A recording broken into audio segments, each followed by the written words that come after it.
Nueva entrega de Pasaje a la Historia.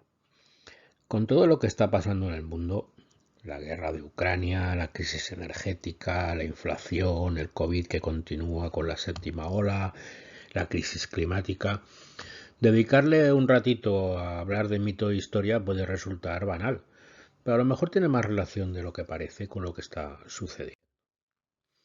¿Por qué? Porque los mitos están mejor que nunca.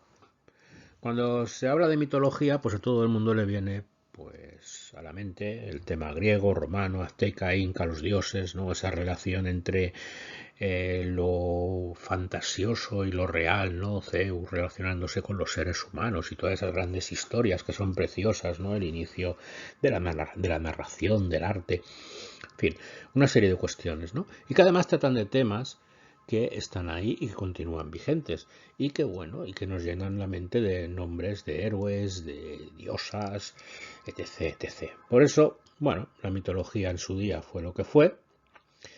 Se dijo que habíamos pasado del mito al logos, pero hoy la mitología, a mi entender, está muy fuerte y casi mejor que nunca. La voy a comparar con la historia, con 4 datos, simplemente, muy brevemente. Un saber académico, la historia, basado en datos que están ahí. Lo que no está, no existe. Por lo tanto, no puede sustentar nada que consideremos que ha de construir conocimiento. Eso sí, un saber académico subjetivo, que depende de la interpretación de los datos de unas personas determinadas. Que además, a diferencia del resto de ciencias, porque nos consideramos una ciencia, no se experimenta con ella. No podemos quitar de aquí, poner allá, medir, pesar, no, es otra cosa. Y además, para poder explicarla, tenemos que tirar de la narración literaria. Hay algunos que les molesta esto de la literatura, pero no deja de ser. Y además, como decía Mark Bloch, la historia tiene que ser comprensible tanto para los doctos como para los niños, y para eso hay que narrar. Eso sí, con unos límites muy claros. ¿Cuáles son? Usar datos contrastados, porque la historia no se puede cambiar. ¿Y qué estamos enseñando en la escuela? ¿Estamos enseñando esto? No, estamos enseñando lo otro. Estamos enseñando mitología. No quiero decir que estemos enseñando la historia de Zeus, de Hera, de cualquier dios, ¿no? No, no. Pero estamos cambiando lo que es la historia real, sustentada en datos, por unos resúmenes donde se hace hincapié, se escoge aquello que se quiere poner de manifiesto. Es evidente que la infancia no puede tener acceso a las grandes teorías históricas, lógicamente. Hay que darles narración. Y hay que darles narración incluso con unos polos morales. ¿Eh? Pero, claro, ¿cuáles son esos polos morales? ¿Qué es lo que se hace en la escuela? ¿Qué se está enseñando? ¿Historia? No. ¿Se enseñan mates? Sí. ¿Se enseña lengua? Sí.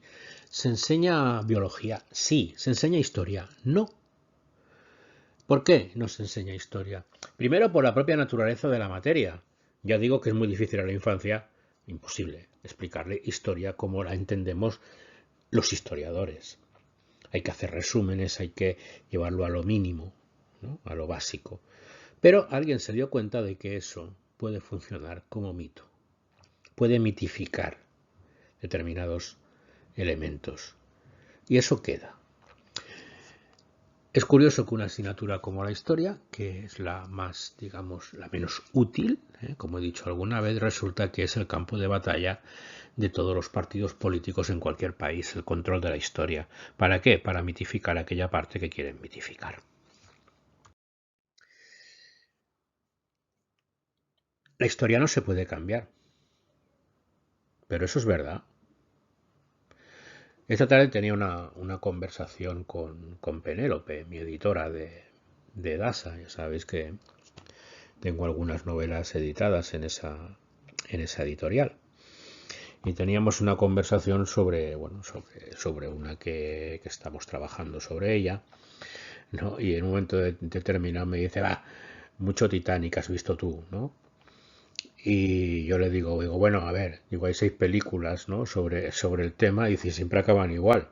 Incluso hay una pareja, siempre, en todas las películas, en la que muere el protagonista. Y ella me dice, es que el Titanic se hundió, ¿sabes? No se puede cambiar la historia. Sí, no se puede cambiar la historia. Pero, ¿de verdad es así?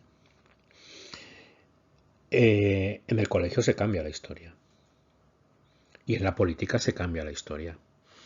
El otro día tuve la oportunidad de ver un debate en el Parlamento español.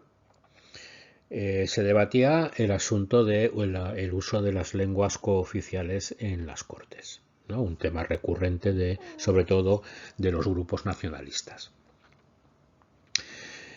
No voy a entrar en el fondo de la cuestión, cada uno que piense lo que quiera.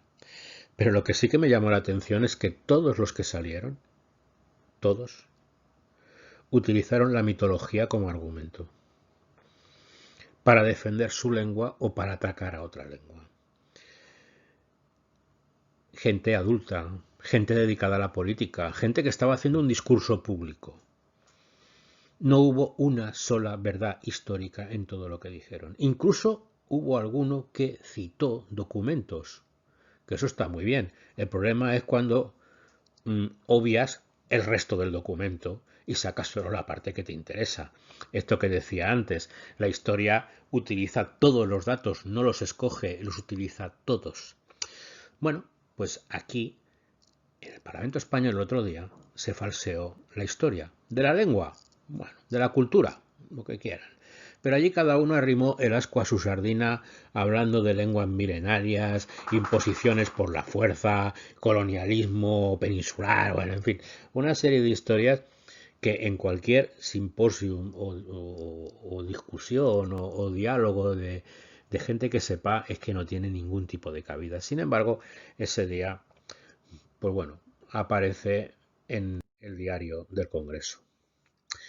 Decía Jane Austen, la escritora británica, dice, me maravillo a menudo de que la historia resulte tan pesada, porque gran parte de ella debe de ser pura invención. Y es cierto, pura invención. Ya sé que es un tema recurrente, que ya he utilizado varias veces, pero es muy doloroso, por lo menos para los que nos dedicamos a esto. No, utilizar la argumentación no histórica, sino mitológica para justificar lo que tú estás haciendo es necesario. Es necesario el tema de la mitología, que además es que es tan descarado que ni siquiera se dan cuenta de que tiene un esquema que están repitiendo continuamente. Paraíso, caída, redención. Vivíamos en el paraíso. Llamadle como queráis. Vivíamos en el paraíso. Llegó alguien de fuera, evidentemente, de fuera, que provocó la caída. Porque claro, si vives en el paraíso, ¿para qué te vas a caer? No, tiene que venir un malvado de fuera que te haga caer. Y cuidado, que va a venir la redención. Pensar en el episodio que queráis. De un lado, de otro, de aquí, de allá, de acullá y del más allá. Y luego además, la autoafirmación mitológica de esos valores de pueblo, de nación, de raza, me da igual. Esa autoafirmación, que no es autoafirmación, sino que es igual a desprecio. Esa autoafirmación solo tiene sentido si desprecias al otro. Y termino. Al principio he hablado de todo lo que está sucediendo en el mundo, ¿no? La guerra de Ucrania, la inflación, la crisis ecológica. Bueno, cuántas cosas están basadas en la ciencia y cuántas en la mitología, ¿no? A lo mejor si Putin, en vez de creerse esa historia de la gran Rusia y de su misión, ¿no? De expandir las fronteras del nuevo imperio ruso por el mundo, que no sé si se lo cree, pero seguro que eso lo hace creer a mucha gente, ¿no? O esta historia, ¿no? Que ha sucedido con el Bitcoin. Yo no quiero meter en temas de economía, ni soy un experto, ¿no? Pero por lo menos los que nos dedicamos a esto sabemos que en el año 29 una de las razones del crack fue precisamente la desaparición del dinero físico, ¿no? Y convertido en metafísico. Pues no lo sé, igual pues no hubieran invertido en cosas extrañas. No lo sé. El caso es que hay mucha mitología. Los que prefieren los actos conmemorativos y los elevan a categoría de historia, ¿no? Y se inventan centenarios, milenarios, etc., etc., ¿no? Y los cubren, ¿no? Con un manto de eso, ¿no? De que aquello fue el paraíso, luego caímos y estamos a punto, porque aún no, evidentemente. Los que están tienen que producir el tema y hay que esperarles, ¿no? El tema de la redención. Bueno, cada uno que busque el ejemplo que quiera, que seguro que lo encontrará. Y como decía, termino, en este caso con una frase de don Miguel de Unamuno. El nacionalismo es la chifladura de exaltados echados a perder por indigestiones de mala historia. Y ciertamente, cuánta mala historia y cuántas indigestiones hay en este mundo. Hasta la próxima.